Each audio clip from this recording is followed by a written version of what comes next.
Lep pozdrav. Tudi na nek način razumem, da je bolj za pogovor, za klepet, zato morda samo eno misel o eno antropološki razmislek o prostovoljstvu za uvod. Medtem ko ti programi usposabljanja prostovoljstva, se popolnoma strinjam, tudi oba sta rekla, da je dan danes v družbi potencialov za sodelovanje veliko več, kot jih je izkoriščenih, da pa je relativno malo znanja, tako menedžerskega kot metodičnega, kako dobiti, kako ljudi ne motivirati, ampak njihovo motivacijo, ki obstaja, na nek način povezovati, in drugo, kako potem ljudi usposabljati, da bodo kompetentni. Da tisto uro na teden, ki jo dajo recimo za prostovoljstvo, pa naj to mlada generacija, srednja zaposlena, ki res imajo malo časa, ali pa upokojenska, da je tista ura res ena od bolj plodnih v tednu.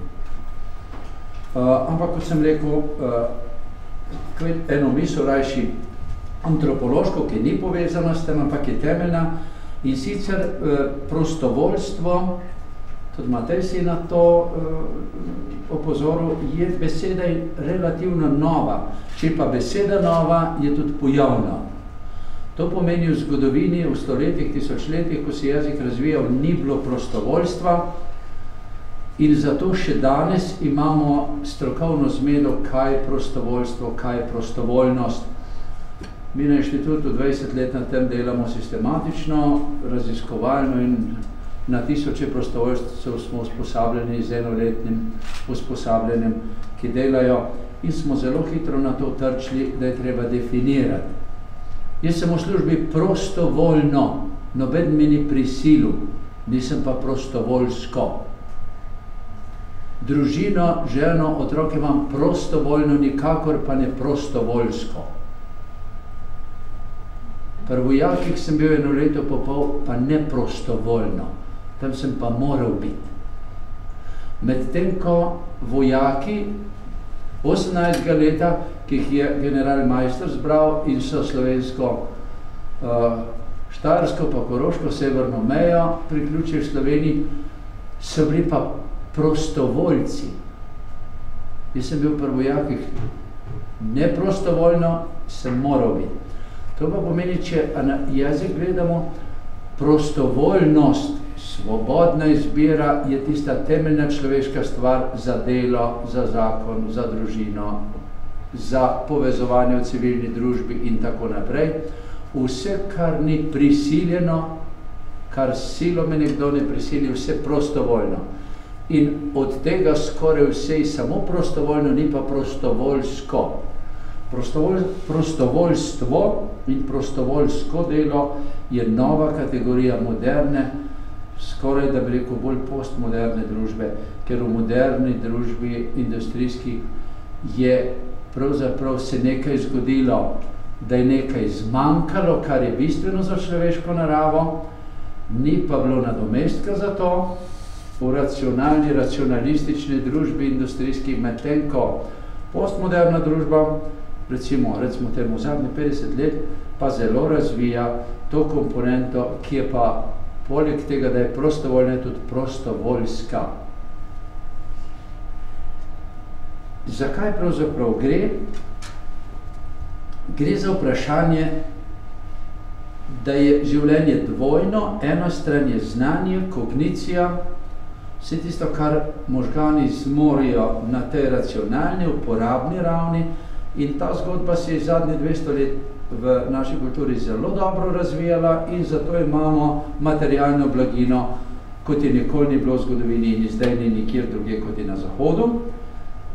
Vendar pa ta racionalnost, znanje, ne prispeva, da skoraj nič k življenjskemu slogu zdravemu, recimo, zlasti pa ne prispeva popolnoma nič k medčloveškemu sožitju. In prav tako ne prispeva popolnoma nič k osebnostni rasti. Od začetka življenja do konca. Da človek postane iz projekta človek v resnici človek. Zato so ene druge zadeve, ene bolj mehke, ne trde, from je to recimo moja generacija, from imeti in biti, a ne? Potem je Bubor o tem govoril, jaz ti, jaz ono. Je avtorjev bilo v 20. stoletju kar nekaj, pa tudi stari, misleci že od grških naprej, pa vzhodni, kitajski, Lao Tse, Konfuci so te zadeve poznali, da je življenje dvojno. In so ponavadi rekli, eno je glava, eno je srce. Glava je za učinkovitost, from bi rekel za imeti, denar, ugled in tako naprej, tudi znanje. Srce je pa za biti človek, pa biti v lepem sožitju. In naša kultura je v zadnjih 200 let ta del, ki ga je srce zanemarila, in zato je na nek način postalo zdajle ob prelomu tisočletja veliko vprašanje ob demografski krizi staranja prebivalstva, kako zdržati. Pa tudi ekonomija se zelo razpada. Zakonitosti ekonomije gredo predvsem v fraže in se pojavljajo krize take, ki so težko obvladljive. Politika je skuša obvladovati, pa ne uspeva. Pritiska na žepe, pa na zadolževanje, pa na davkoplačevalce, zato da bi ohranila zaradi lizbonske in druge zakonitosti, ki so jih dali profita, očitno pa ne gre, ker zaflikajo krizo z ogromnimi milijardami evrov, v 2 letih je luknja zgleda še večja, bomo videli v naslednjih mesecih. To pa pomeni, da ta zgodba za imeti, ki je na znanju temelji, ima eno šibko točko, to pa pomeni osebnostna koherentnost, zlasti pa sožitje v družbi, ravnovesje v osebnosti in ravnovesje, ravnotežje v družbi ni zadost s tem utemeljeno.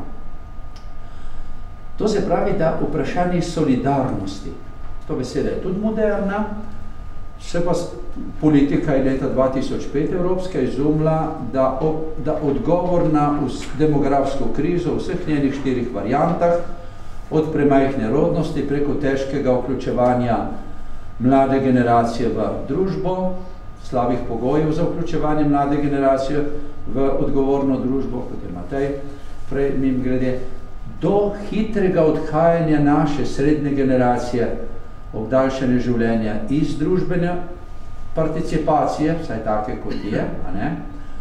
Da je vzdržna ekonomija in vse drugo, pa do zadnjega 4. problema demografskega oskrbe, če dali večjega števila starejših ljudi, onemoglih, računajmo, da bo čez 25 let 4-krat več ljudi v Sloveniji in Evropi starih nad 85 let, nad 85 let pa je oskrbe in nege potrebno, nekaj ali več, če še tako zdravo živimo.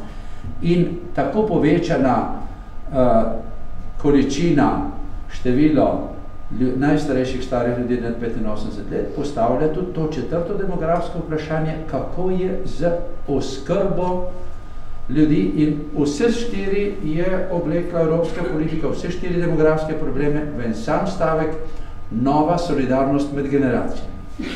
To pomeni, politika evropska je prepoznala, da poleg znanja je potrebna tudi tisto, kar si recimo psihologija ali pa zgodovina človeštva govorila, te zmožnosti, recimo sočutje, empatija.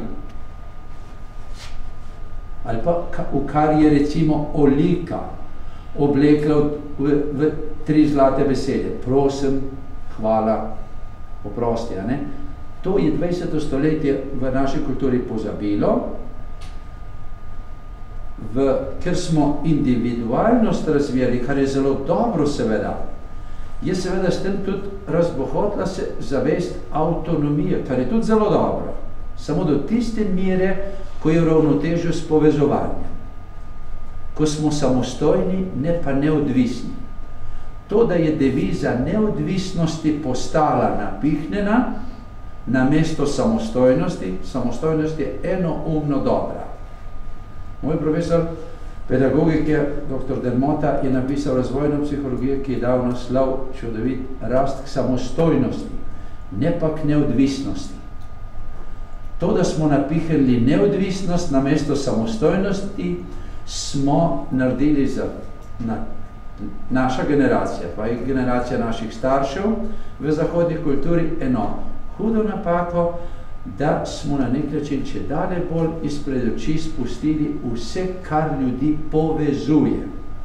Kohezivnost družbe pa edino, kar zmore otroke rojevati, otroke gor spraviti, da so samostojni, samostojna srednja generacija, da dobro sodeluje in proizvaja malo več kot troši vsa družba in da je tretja generacija polnovredno vključena v celoten ciklus družbe in življenjskega ciklusa. Tukaj nam zdaj škriplje.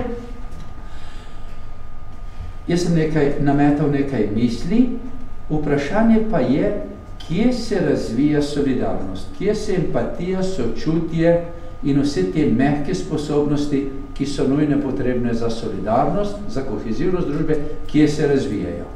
In odgovor je enoumen samo v praksi.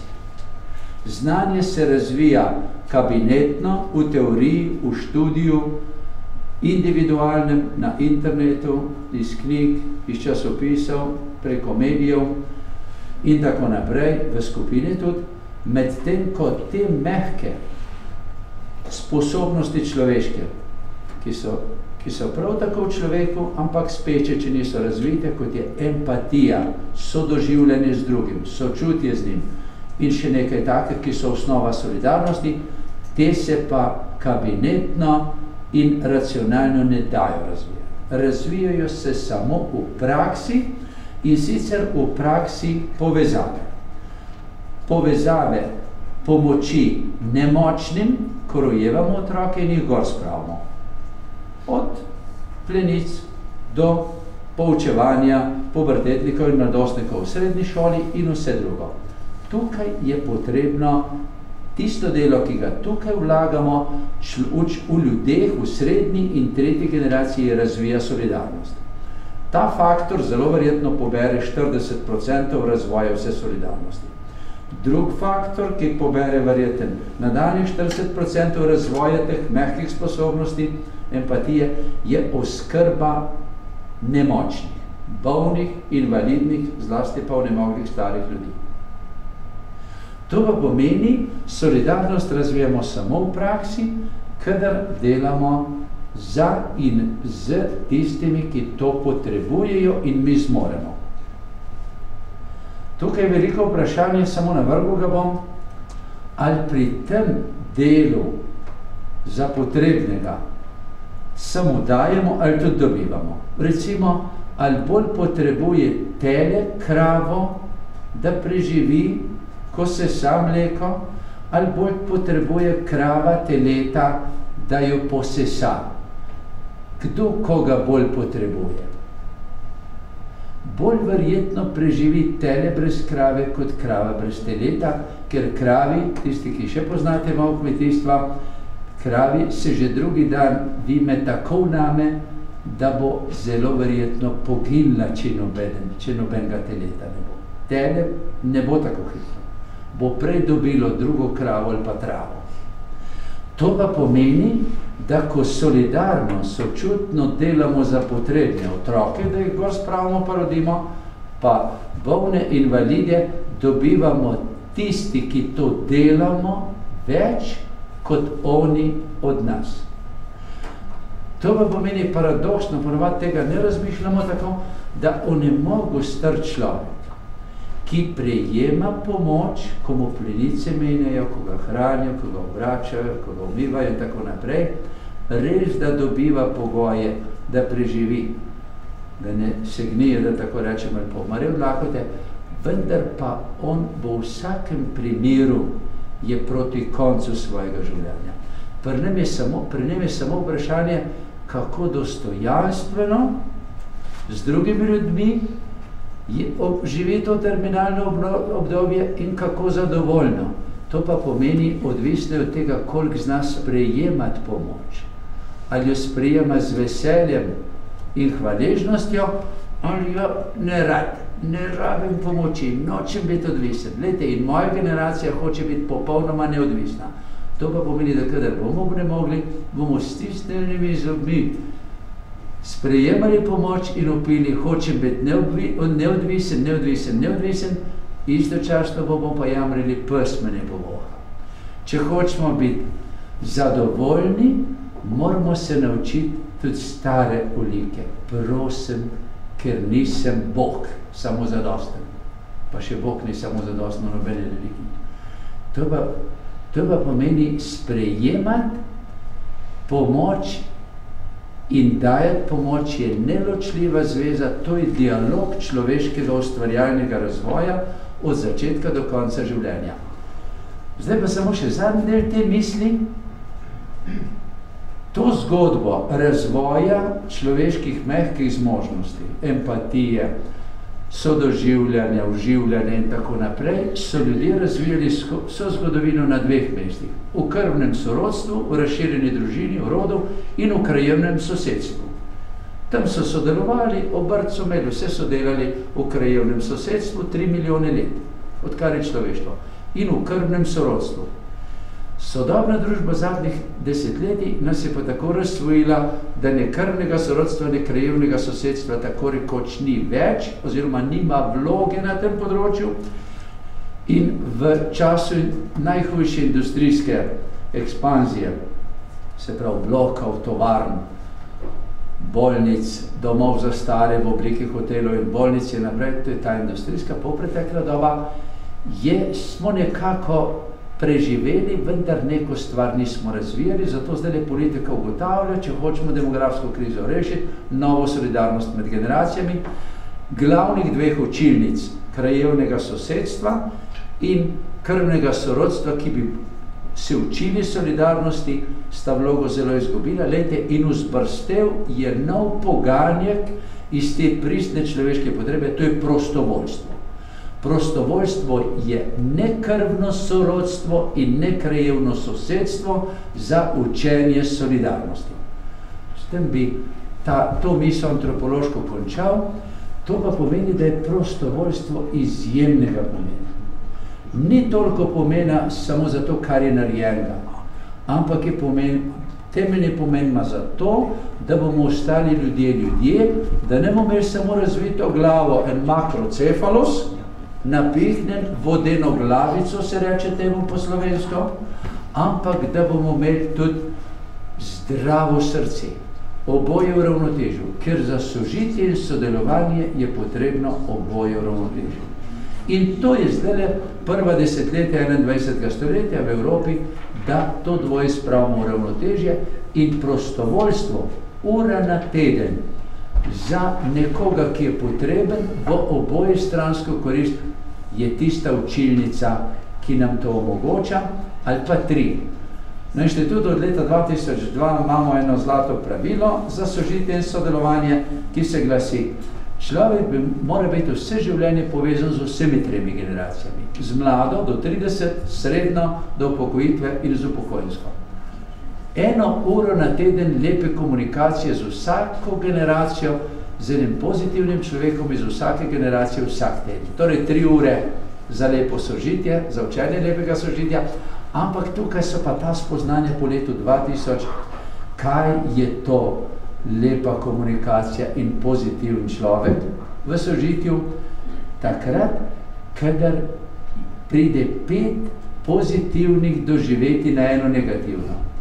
5 ja na en ne. 5 pik, ko stavek končamo na eno vejco. Veste, ker ko vejco naredimo, je v sožitju zmeraj hudič.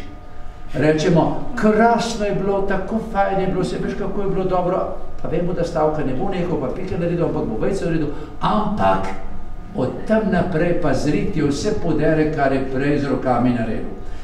To se pravi, lepo sožitje je tam, kjer so stavki kratki s piko, kjer so stavki na ja, ne na ne. Mi smo pa tako navajeni na esejističen, pa Slovenci še posebno, kritičen ne. In to ni učilnica za sožitje, ampak je to učilnica, kot Srbi rečejo, za nadmudrivanje. Tako da na tem področju zlato pravilo za vsako generacijo, lepe osebne komunikacije na tedne 1 uro, to je skupaj 3 ure, vendar take komunikacije, ko oba se bogativa, pa čeprav eden na videz samo sprejema oskrbo, recimo 1-letni otrok na videz samo sprejema oskrbo, v resnici pa omogoča nam, da se razvijemo v zrele, solidarne ljudi. On, 1-letni otrok, bolj meni očetu nekdanjemu, ta zgodba je pri meni že 20 let pa se, ampak vendar 4 pa smo imeli otroke, ki je bilo treba plenice menjati in nekaj so dobili ti 4 moji otroci, Ana, Veronika, Marta in Iztok. Vendar pa gotovo midva z ženo več, ker midva sva razvijala temeljne človeške zmožnosti, solidarnost, on je pa samo redko imel čisto zaradi tega. To.